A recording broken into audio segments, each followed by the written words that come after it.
Well, hello, Chattanooga. This is Thomas DeMoss, and this is the Reality Real Estate Show on Nooga Radio. Man, I think this is going to be a great show.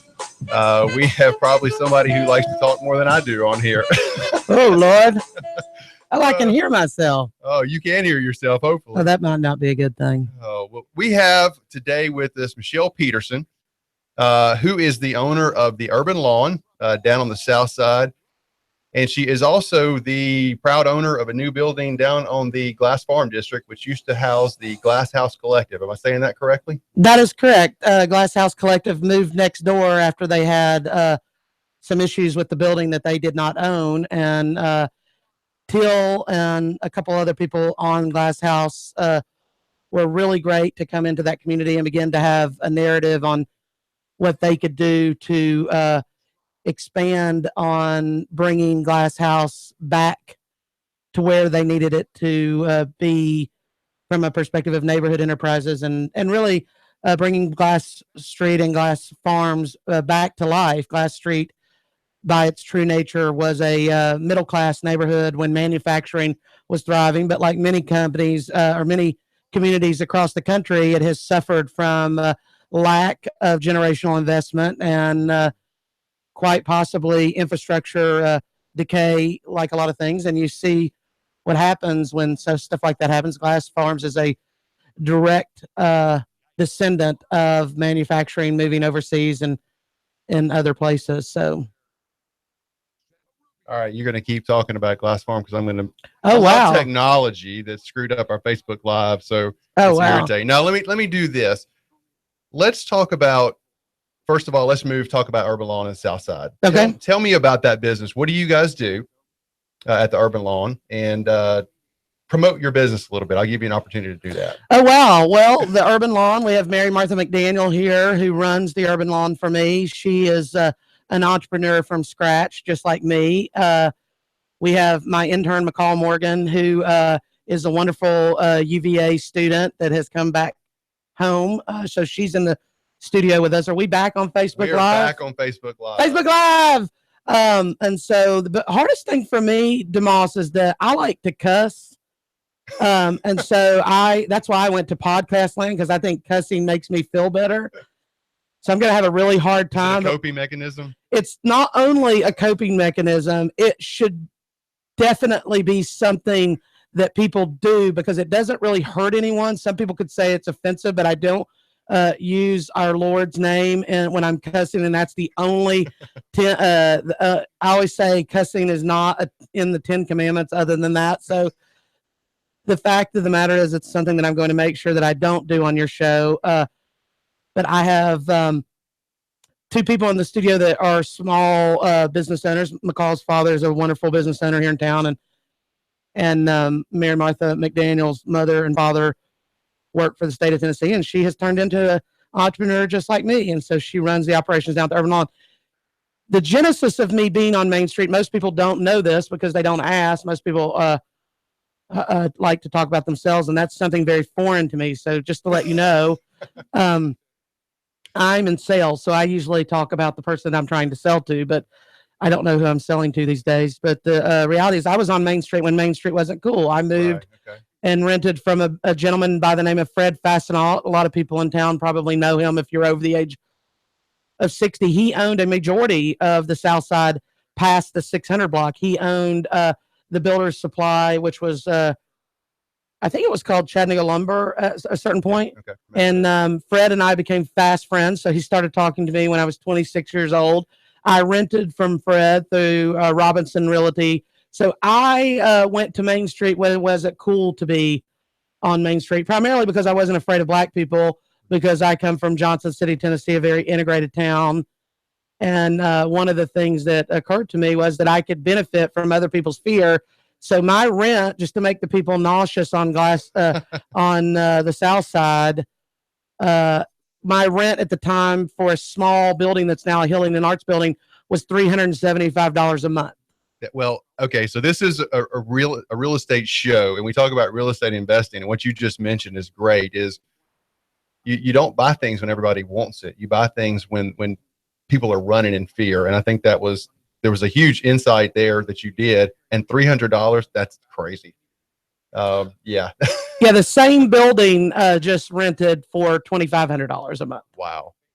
Okay, so let me kind of continue along that topic of you're calling it Main Street. Let's just say the South Side in general.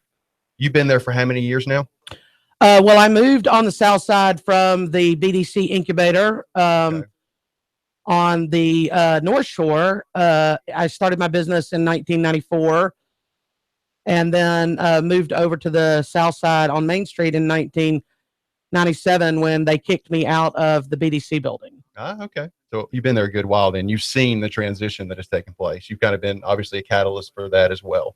Oh, I don't know if I've been a catalyst, but I took advantage of knowing who the people are in Chattanooga that have the oats to be able to sow certain economic development. So I could recognize the players before some people would recognize the players. So I saw a few people walking down the street on Main Street, even after, and we need to give a shout out to the Van Cleves and the Luptons, because Alice Lupton and the Van Cleves, Michelle and Tommy opened up a restaurant in the South Side when the South Side wasn't cool. A lot of people are critical. A lot of people think that it's cool to down rich people for doing stuff, but the reality is that was an amazing. Even some of the rich people that I knew that I served over in Riverview, because I was a server, which I believe is I waited tables at a restaurant called Papa's in Riverview. That really was the beginning stages of my career in Chattanooga, and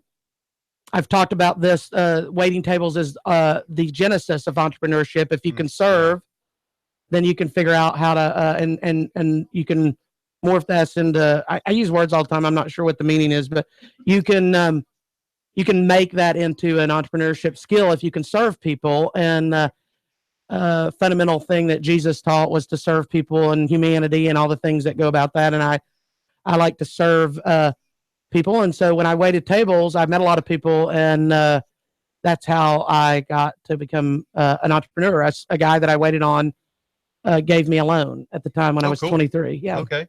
No, that's great. That is great. So let me just ask you, because I get this all the time. As a real estate investor myself, we moved here about 12 years ago, and we have seen, when we moved here, it was the North Shore was booming. It was the 2007, 2008. It was kind of the pre-crash. We bought our first house actually in Fairfax Heights, which is close to Stewart Heights as well. Great area. We actually bought that first house and then sold it, I bet you, a week before the market just tanked. So we got out at the right time.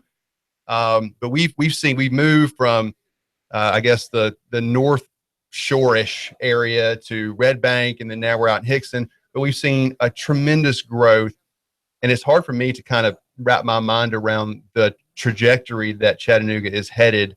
Obviously, North Shore, the downtown, was kind of the original.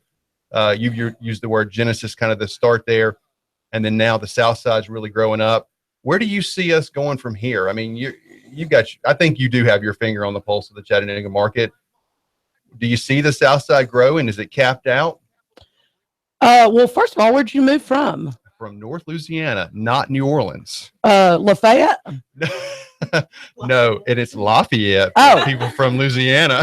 Oh, Lord, I just offended all of our Louisiana listeners diving into food. It's okay. I have to correct everybody. Where'd you move from? What's the city? Ruston, Louisiana. Ruston. Home of You're a Ruston, Louisiana immigrant to Chattanooga. I am. How'd you know to buy on the North Shore? It was the place to be. So just to give you some. We didn't buy on the North Shore. I kind of took your strategy. I saw where the path of growth was going, and we bought outside of the North Shore in that Fairfax Heights area. But okay. I don't know that I know where Fairfax Heights is. It is. Do you know where Henry's Skinny Pig barbecue restaurant used to be? God, I used to know every barbecue restaurant, but no, I don't. Okay. That was our landmark that we told people to turn. But it is Fairfax Heights, and is right there. Oh, I know where Henry's Skinny Pig is.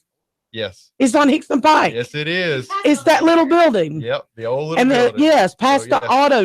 There was an auto service man. There is. That's it. Yeah, that's where we used to and the white table was across the street. They rented linens. That's it. So that's where we bought our first house. So absolutely. So to give you some perspective on life and how I came to know where I was, when I waited tables at Papa's in Riverview at a development that Bob Corker and Mike McGauley and all the who's who did back in the late 80s. Ralph Cheek was an architect, and they went in. They did a restaurant that they turned a dirty movie theater into a complex. Okay. That was the hub of what happened outside of the old money that had been in Riverview for decades. That restaurant's where I met McCall's parents. I waited on them. That restaurant was the genesis of the expansion of people who lived in Riverview who didn't want to say they were from North Chattanooga. I got you. Okay. And so the fact is when you were from Riverview, that was kind of like saying, without offending people, I'm from the right side of the tracks. Sure, absolutely. And so North Chattanooga began to become this hub of creativity, and so you had a lot of artists, and then C&E got involved, and I won't go into Bob McNutt and all that happened behind that. But the reality is that that was where I cut my teeth while I went to UTC. And so I could hear conversations happening. And quite frankly, that's what happened when I went to the BDC, is someone told me very close to me that I should look on Main Street in 1996. And that's how I ended up being there. And then when I saw the past of the same thing happening, which is watching the restaurant over in Riverview, and on the flip side of that, Hickson Pike, North Chattanooga, when I saw the Southside Grill open, I saw the same people and the same artists coming into that community.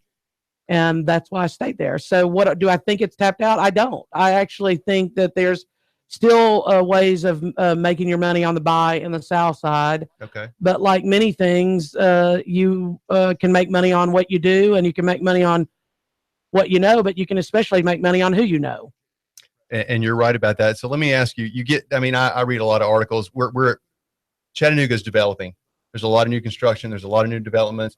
Some of the old people, I get it. People are resistant to change. And some of the pushback is, well, we just don't have the infrastructure to support it. Or, you're going to change the topography of the land. The views are going to change, especially with building downtown. What do you say? I mean, how do you balance that out with new development versus kind of trying to make everybody agreeable as best we can? Well, I don't like to call people old people. I like to call them generationally challenged. Okay. Because I think there's a lot of generational tariffs happening in this country, especially locally. And so how I see this coming about is you're going to have a combination of people who take an extreme risk with a bunch of fees attached to it, which is the federal government program about Fannie Mae and all the things that happen with first-time home buyers. And then I think, because quite frankly, if you try to approach a local bank right now without 20% of money up front, you're going to be challenged to get any deal. And that speaks from experience. The fact of the matter is I have plenty of real estate that is not leveraged, but I still have conversations weekly about new real estate I'd like to buy. And it always comes down to, I have the cash flow to be able to substantiate that new real estate. So the fact of the matter is, recently I've been doing a lot of owner finance deals. Okay. And where I can take advantage of generationally challenged people who think that their property is worth more than it is. It sits on the marketplace for years. Realtors are not telling them what they need to know. They're telling them what they want to hear to save the listing, just so that the fact is someone will drive by and give them what they want. And I think that it's no surprise that we have a president who touts himself as a great negotiator, because, again, the fact of the matter is you can make money if you can negotiate something that isn't selling. And the marketplace based on supply and demand used to work where if somebody wanted to sell something, then they put it on the market. You could negotiate your way into it. I pride myself on being the person who paid the least amount per square foot on the South Side, and will hopefully turn around and sell my property for the most square footage. Absolutely. Yeah. When I decide to sell something. So Yeah, that is great. That's a great philosophy. And you know, we are real estate investors as well. We're, you know, you do make your money on the buy. We're renovating houses. I mean, it's crazy. We've done some projects in Orchard Knob and Highland Park, and now we've got a couple in East Ridge. But like you said, I mean, we do a lot of direct to seller marketing. We're talking to homes, to sellers. And I've had several of the owners say, you know, we call them up, they say, well, I'm not going to give you my house. And I have not been able to successfully negotiate somebody to give me their house yet. So I'm still working on that. So, well, the church beat you to that punch. Yeah. When the tax code changed. Orchard Knob Church and Highland Baptist Church were some of the biggest realtors in the neighborhoods that you talk about, because they quite frankly took a lot of houses that could not sell in the economic downturn, which we could argue was the beginning stages of their decay and their demise, because they became people who basically rented houses because the people that owned the houses couldn't tithe anymore. So the tax code changing in the 60s and 70s really affected those communities. And that's the untold story in Highland Park and Orchard Knob. Quite frankly, it is not a black or white issue. It is a tax code issue. And when people begin to take advantage of tax code that allows them generationally to avoid taxation by donating property rather than tithing to the church, you had Orchard Knob had over 180 houses. And I believe if you were to really look at it, Highland Park and Baptist Church and Temple had over 300 properties. Wow. And you know how you can tell that? How's that? If you drive through Highland Park, if there is a gray non-architectural shingle that looks almost white, because they used that same shingle in the 70s on every house, then you can tell that that was a Highland Baptist Church. And Temple, that was almost their moniker, is that light gray white roof. That is interesting. I did not know that, but yeah, that's an interesting fact on that. So let's talk about how, I mean, you mentioned Highland Park. Let's just go there. We've done a couple of projects down in Highland Park. I mean, that area is definitely transitioning, and you mentioned it. It's not a black or white issue. It's a tax issue. I mean, what we see, I've got friends of mine that are buying brand new construction down there. We're renovating houses down there. It is still a challenging area. Is the city doing what they need to do to help that area?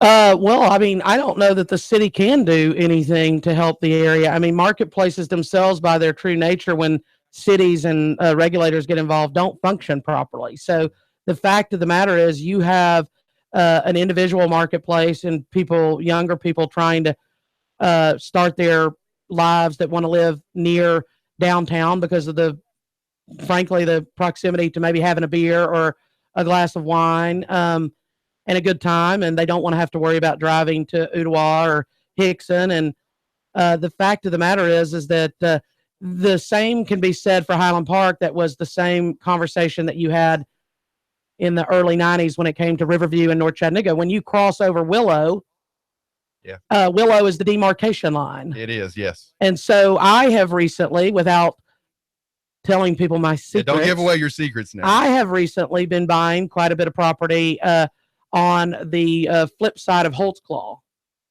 Okay. So I have several pieces of property that I have been gathering my nuts up and trying to increase valuations because of its proximity to the sculpture garden, the sculpture park. Yes. Okay. I think the sculpture park infrastructure to this community is undervalued. I think that people who don't recognize certain investments through tolls or taxation, and that's where the function of government should work properly. But you have a bunch of old people, as we like to say, not wanting to pay tolls or taxes to give the young people the infrastructure. I just came from a private legislative meeting downtown with about 6 state representatives. And the biggest problem that those guys have, and one lady, I might add, Patsy Hazelwood, shout out to her for being brave enough to take on those men as she goes into legislation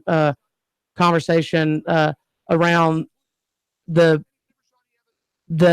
investment of real estate and really the investment of young people and keeping them safe while they do it, is the fact that you just don't have a lot of people who want to do that anymore. you're saying there's not a lot of people who want to invest in real estate?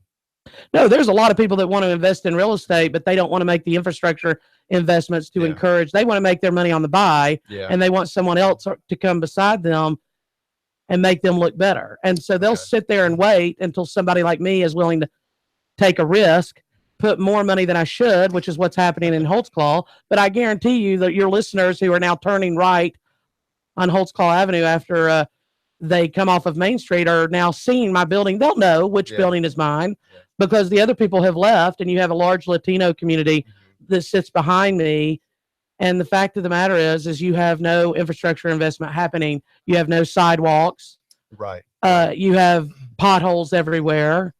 You have people basically focusing on telling people what they want to hear because that's the easy way out, right? Young people don't vote in our town, is what I'm being told. Well, I don't know. I think I don't want to throw the millennials under the bus. I think they do a good job. I think they're very community involved. They are looking to make a change.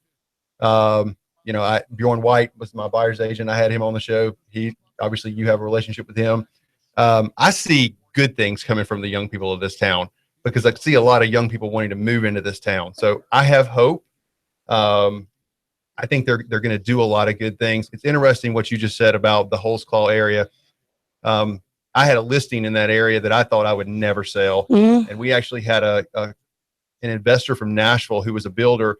Nashville market is just tapped out. I mean, it is on fire there. Nobody can make any money. So this guy paid a lot of money, did a lot of studies, and basically bought a house on the other side of Main Street where, I mean, it's quite frankly not a very safe area, but that's where everybody told him to buy. So his strategy is he's going to hold that house for a rental property, tear it down in a year or two, and then build new construction because he sees, similar to what you see, the growth is coming in those areas. And I applaud you for wanting to step in and be the first one. So let's see, we're coming up on a break here, but I do. Oh, wow. That went quick. I told you it goes by fast. My second radio show went by quick. Oh, we got another half hour, so I got a lot. Golly. So here's what we're going to talk about after this. We're going to continue this line of talk about, what does it take to actually change an area? I want to talk about the Glass Farm District because that's something that I'm interested in. My partner and I, we've actually met with those folks at the Glass House Collective to see, is it time for us to start doing houses down there? What is it going to take for that community to be involved? I've got several listings down there that, quite frankly, they're difficult to sell. There's a lot of challenges down there. So we're going to talk about that as well. But this is Thomas DeMoss. I've got my guest, Michelle Peterson, on here from the Urban Lawn. And man, this has been, I told you it would go by fast. Woo! You didn't believe me. But like a rocket. Yeah, absolutely. But we've got a couple of things that we'd like to mention to you guys, our social media. Follow us at iBuyChattanoogaHouses.com and our I Buy Chattanooga Houses Facebook page. You can keep up with all of our projects that we've got going on to date. Give me a call. My cell phone number is 423-364-0028. We love to chat about real estate. Let us know if you've got any questions. We are Facebooking live, so let us know if you've got questions on that. And we'll see you guys in just a little bit. Okay, super. Bye. Martha, you want to step outside and talk?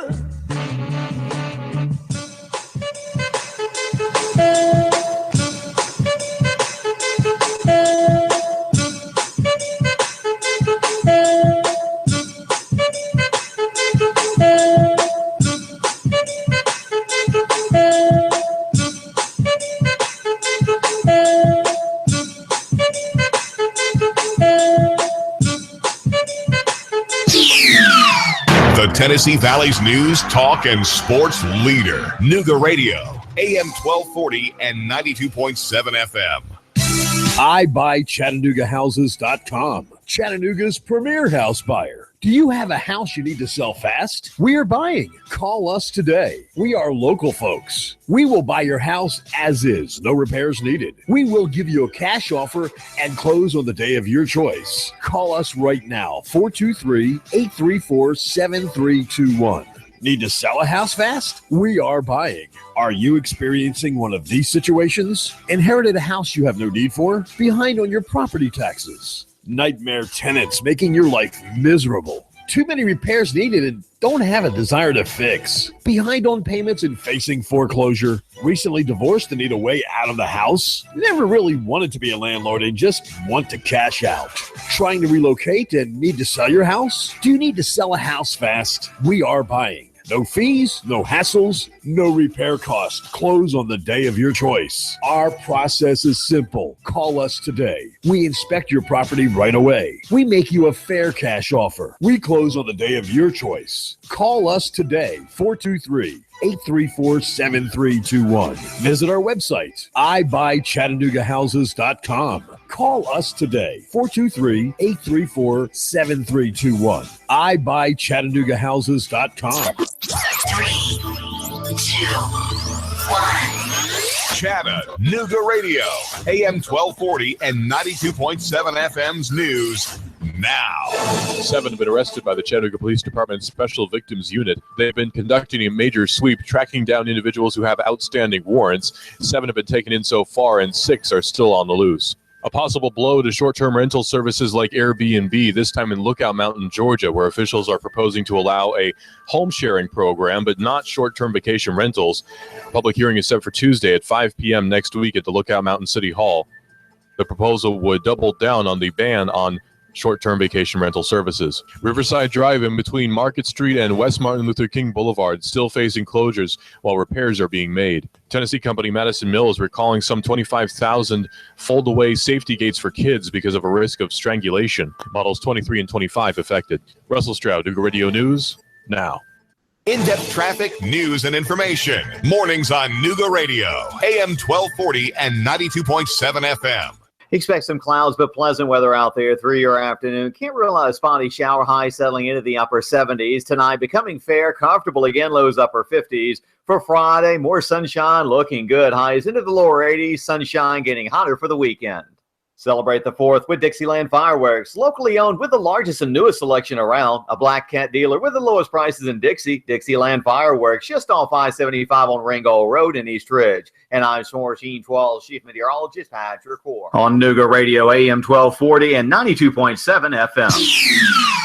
The Tennessee Valley's news, talk, and sports leader. Nooga Radio, AM 1240 and 92.7 FM. Wow! I feel good.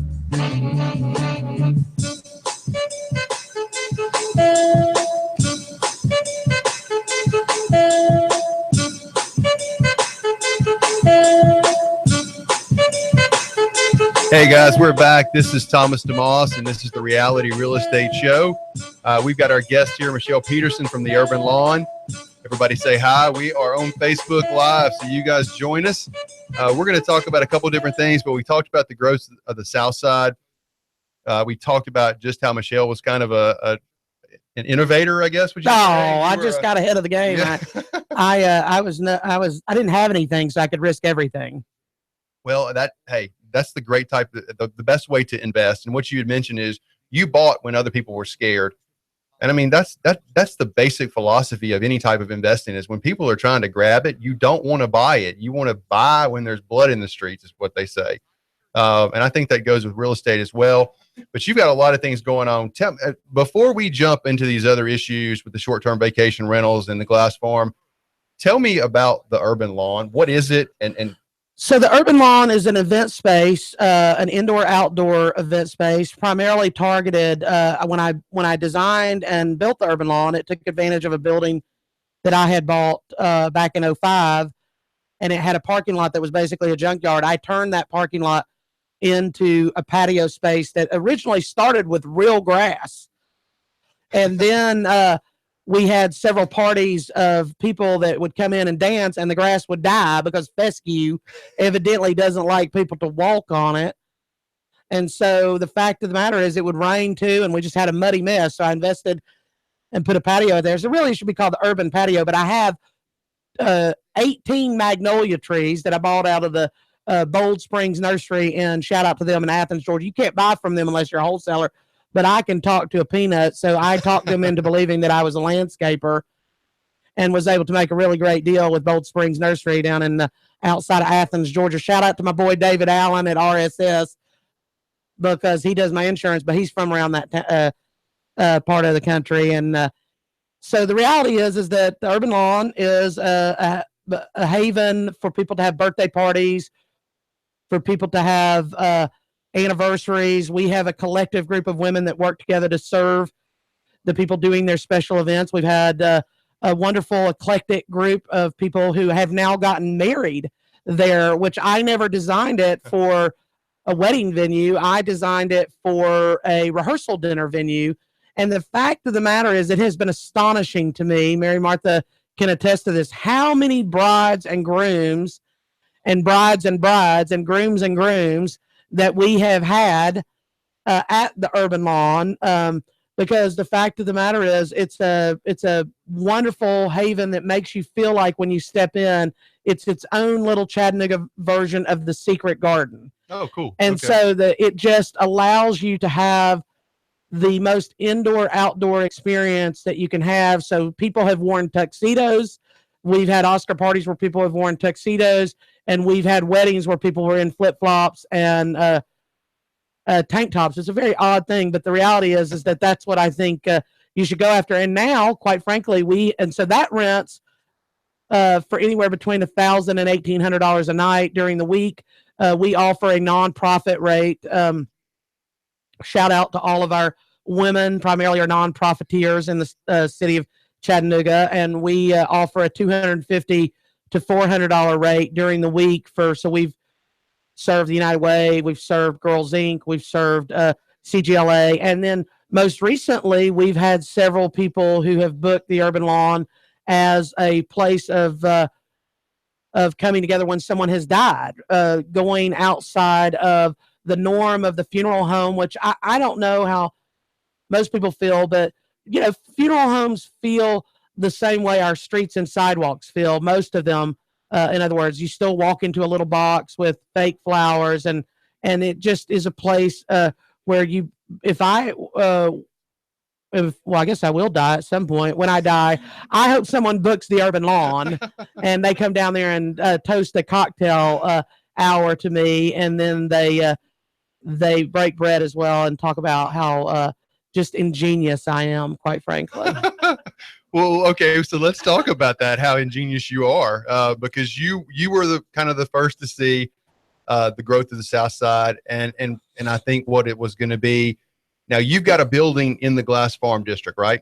I do. I have 2 buildings in the Glass Farm District on Glass Street. I just bought another piece of property, and I actually just made an offer on another piece of property over there. I think it's the best kept secret in Chattanooga outside of the Holtzclaw area. And quite frankly, I might not be done. Depends on how much money I make all across the country and bring back to Chattanooga.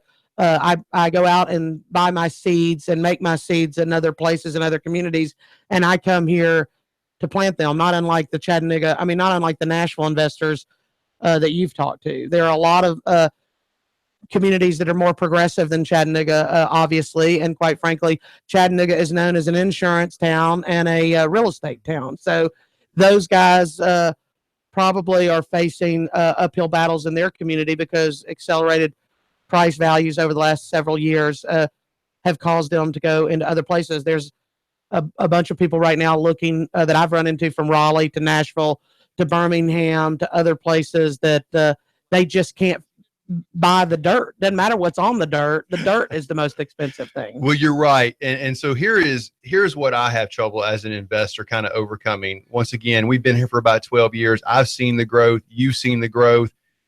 It's hard for me to comprehend where we're going. I talked to actually a real estate agent and investor that lived in Austin. He was looking to come here. He was telling me about the tremendous growth that city has had.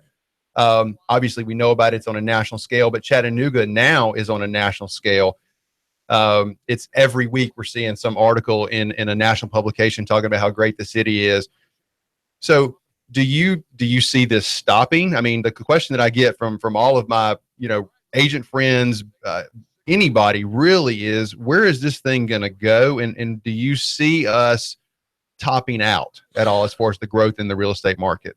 Well, I think like a lot of places, you have a community based on fear and greed. A lot of marketplaces work that way. And when you have people who step outside the box, like Craig Cronenberg and Heidi Heffernan, or Nathan Smith at Set in Stone. Shout out to Nathan. His family is up in the Appleton. Actually, Heidi's family was from the Appleton area. And those people, I think, are artists and entrepreneurs at the same time. I don't know that I could coin me as being someone who certainly does things. I'll be honest with you, DeMoss. I've been calling you that all morning for some reason. I don't know why. It feels like you're a Louisiana boy, call people by the last name in the South. But I don't do anything for money. I mean, that's the interesting thing about me, is that I don't make decisions based on profit and loss. And maybe someone can say that I'm in a marketplace, because most people don't know that I own a national home elevator company. I know that. And so I have the luxury of having 6,000 people a day turning 60 in this country. So my marketplace has been expanding since the mid 90s, when I traveled around the Southeast and hawked my home elevator businesses. Okay. Let me pick up on that theme that you just said, that you don't do things for money. And I think that sounds altruistic. I think I'm using your stealing words, and hopefully that they. Oh Lord, I might have to look up the meaning of that word. How you spell that? Altruistic. Yeah, don't. ALT. We'll ask our peanut gallery. You know, the worst thing you can do in America is end a sentence in a preposition. God only knows what somebody would think of me if they knew I couldn't spell worth anything. My wife would appreciate that, because I get on her all the time, because my mom got on me. You never end a sentence with at. Oh, well, that's between the A and the T, right? Absolutely. You know, the English language has a version of class that no one ever talks about, that Google's trying to break right now. So they keep making fun of that in the sentence in a preposition moniker. But the fact of the matter is, there is nothing worse. It might be just under murder that you murder the English language and the classism that's built into the language. So there's nothing worse than using a pronoun incorrectly. I once didn't hire a woman who wanted to do social PR for me, and she had a $10,000 check on my desk that I was going to give her for a year that she didn't know I had written. And I asked her how she met her partner at the time, that was her business partner. And she said her and I went to high school together. And I put that check away, and I ended up writing it. So the fact of the matter is, if your parents speak that way, that colloquialism is ingrained in our culture, that you, if you in a sentence in a preposition, you have lost any opportunity. So remember that if you guys are filling out an application for Michelle. So nobody fills out an application. So let me pick up on that. I mean, people say that, and you know, I believe what you say. I could actually echo that as well. I think if you get into anything for the money, you've got into it for the wrong reason. It's what I do in real estate is fun, and it is hard for me to turn it off. We are passionate about helping people, no matter what facet that we're in, whether it's buying houses like you talked about, folks that need to get rid of a problem house, working out deals that work for everybody. But I think that's neat. And I think, as we typically talk about that investment philosophy, if you're going to get an investment strictly for the money, you're probably not going to do well, because you're probably late to the game. Actually, you're probably you're right. You're right. So let's flip it over here to the Glass Farm District and talk about investments and talk about what you're doing over there. If the folks who are listening, you know, we've talked about where people want to invest, and you've given them some nuggets. So some Michelle Peterson nuggets doesn't mean you might find that I'm actually leading you to the water and it's only got sand. You don't know. I tell you, I mean, I don't do things for money. And the fact of the matter is, Glass House Collective, Teal inspired me back in 2012 at, I think she was at Create Here, and Catherine Curran and a wonderful guy, Garth Brown, who is an architect in Nashville, went over there and redid an old bank building, and they did it as best they could. They were on a shoestring budget, but quite frankly, those guys were do-gooders. They were trying to find a place that they could set sail for. Didn't cost them very much money to do it, and then they could put anchor down in a community that maybe at the time when they did it didn't understand what they were doing, because we still have, I tell people every day, if you go to the Chattanooga Convention Center, everybody that serves you is black and on minimum wage. If you go to private restaurants in downtown Chattanooga, everybody is white and has opportunity to tell you a story. And I happen to be a decent storyteller.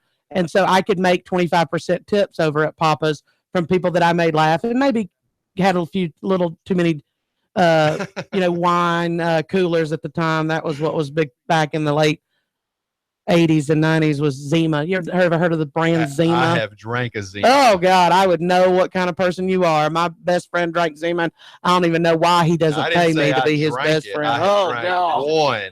I still make fun of him for drinking Zima. I'm not gonna lie. Because it was something different. It was something. Was that their slogan? That was their slogan. No. Oh my God, I'm blowing people's phone up. I'm yelling this thing. That man who told me to talk in his microphone, he's gonna regret that. Oh gosh. All right. So tell folks how they need to get involved. Tell me what your vision is for that Glass Farm district, and why do you like it so much? What's the appeal? I mean, the appeal is that everything else that attracts me. If you can find well-built real estate and well-built people, then you can bring knowledge out of that. And if you're young, you have the time to decipher that knowledge and make it your own. And the fact of the matter is, Glass Street has an infrastructure in place that is just amazing. It has Sherman Reservation right next to it. It has Missionary Ridge. It has a proximity to downtown without having the property taxes that downtown brings. Also, it has infrastructure that down the south side doesn't have. It doesn't have chicken farms and other conversations that people look Are you around. saying a chicken farm downtown is a bad thing? Well, chicken farm processors, there's actually 3 of them.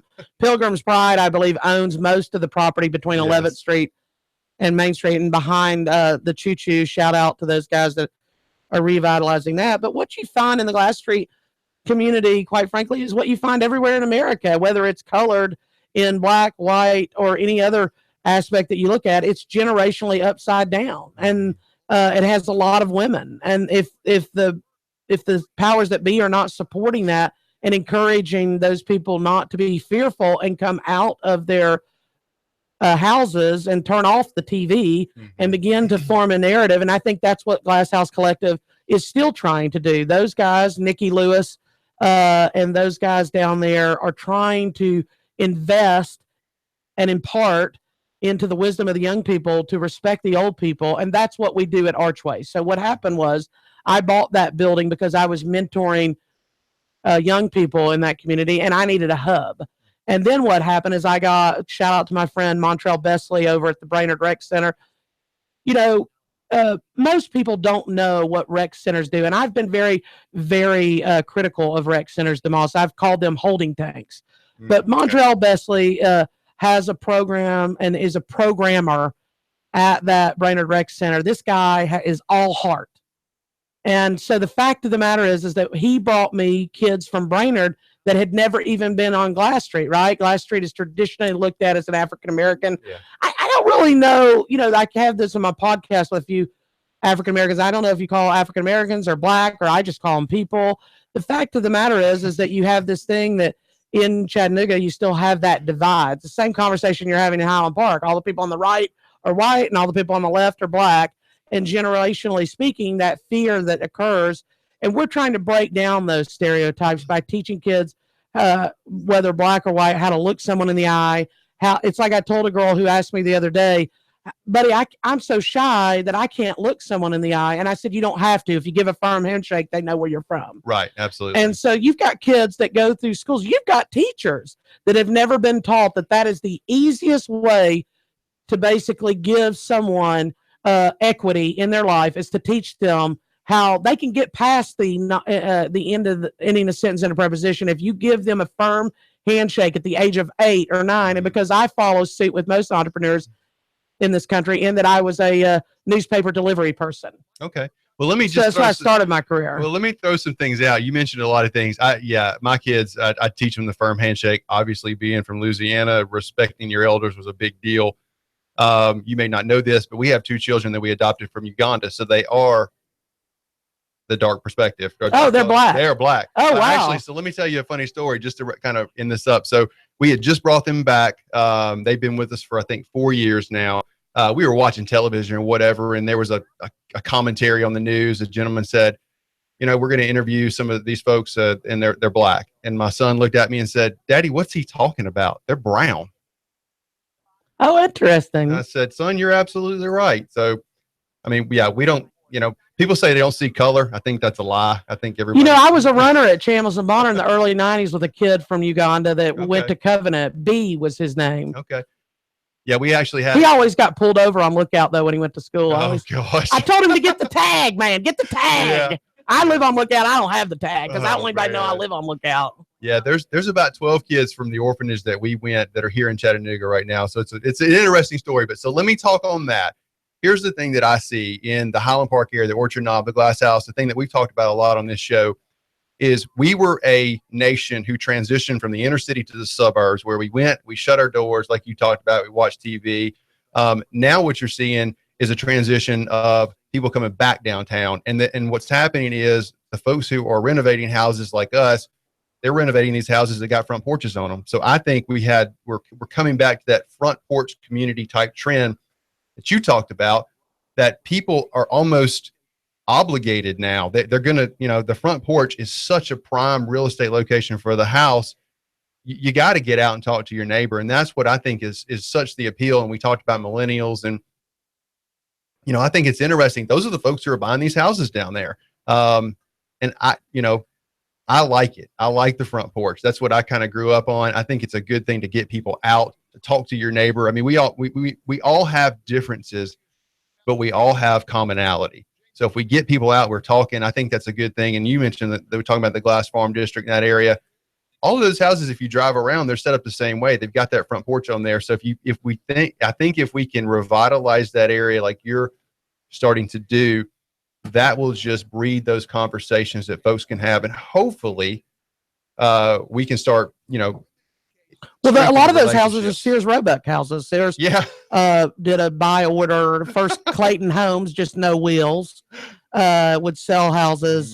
So you got a lot of those same type of designs, because universal design, though it can be criticized, quite frankly, can basically be a good thing. But I tend to not want things to look the same. Yeah. And so the funny thing about it is a lot of the urban decay and what's that called, when they went out into subdivisions, occurred based on the fact that the media and other things could take advantage of fear and do anything they want to do with it. That's an example of what's happening now, but we won't go into that. The fact of the matter is most people moved and collectively came together because everybody wanted running water and a toilet. Yeah. And infrastructure investment in this country occurred on the basis of sewer and infrastructure investments, because the fact is that if you can't remove the waste, it's going to make everybody sick. Yep, absolutely. I mean, India is facing that right now. So that's where the United States really has had, and quite possibly Chattanooga as a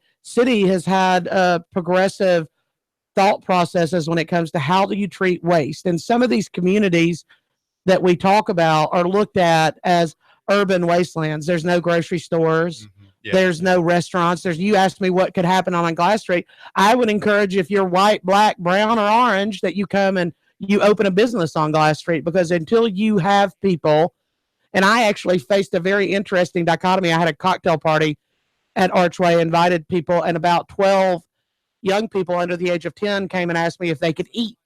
And I think that's why most people of Southern and Irish, Scottish descent go where everybody else goes, because they don't want to deal with the issue of hunger and the exploitation of children.